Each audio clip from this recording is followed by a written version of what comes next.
Here's Aaron's rundown of what happened while we were away. What happened while we were away, brought to you by the crackdown continues. Despite the bleedings and emotional blackmail from people like actress and singer Selena Gomez, Trump's deportation program continues. New Department of Homeland Security Secretary Kristi Noem is herself joining ICE raids in New York City. Here in New York City this spring, we are getting the dirt bags off these streets. Donald Trump boasted of his deportation program to a congressional Republican retreat last night. For the first time in history, we're locating and loading illegal aliens into military aircraft and flying them back to the places from which they came. And border czar Tom Homan appeared on CNN with Caitlin Collins and blasted the narrative that ICE is specifically targeting schools. If you're a criminal, you'll be deported. If you plan to enter the U.S. illegally, your chances of getting caught and sent back just went up. Whoops, wrong clip. What we had heard from immigration advocates is that this is going to provide a chilling effect to parents in the school drop-off line or something of that matter. It shouldn't be a chilling effect unless your child is a terrorist or a public safety threat. If they are a public safety threat and national security threat, they should be chilled. They should be afraid because we're looking for them. Well, if their parent is here and they're an undocumented immigrant, I think was more of the argument that they were making. They're not off the table either. I mean, they're in the country illegally, they got a problem. I mean, it's not okay. Look, it's not okay to enter this country illegally. It's a crime. And that's the way it's supposed to be. I wouldn't feel comfortable if I'm in Switzerland illegally. So we're going to enforce laws in this country. So, you know, the schools and the churches and central location was a policy only for ICE.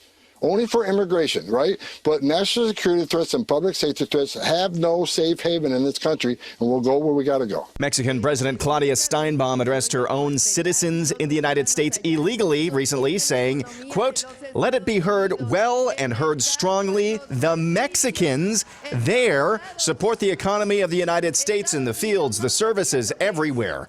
Learning Chinese today. Today's phrase is the who in the United States? 美国的谁? Democrat Senator Gary Peters of Michigan has announced he will not seek re-election in 2026. Peters has occupied his Senate seat since 2014. Also, I missed this in Michigan during her State of the State speech last week. Governor Gretchen Whitmer says baby killing is good for the economy.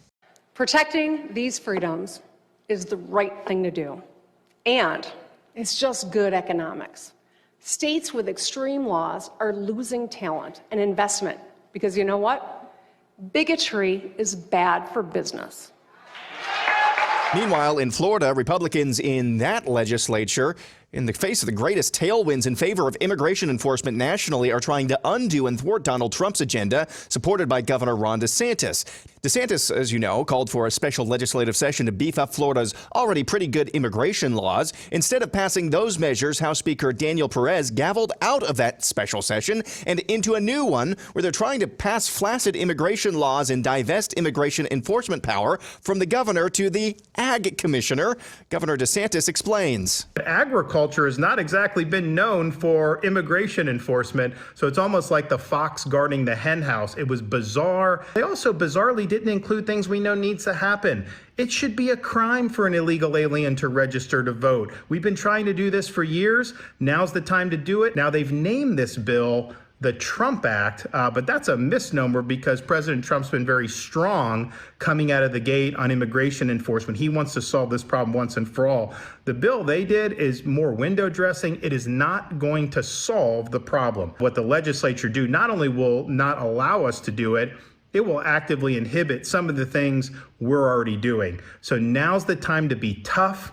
No squishing out here. We got to get the job done. And finally, we hear once more from actress Selena Gomez. Guys, I'm sorry, but all my people are getting attacked.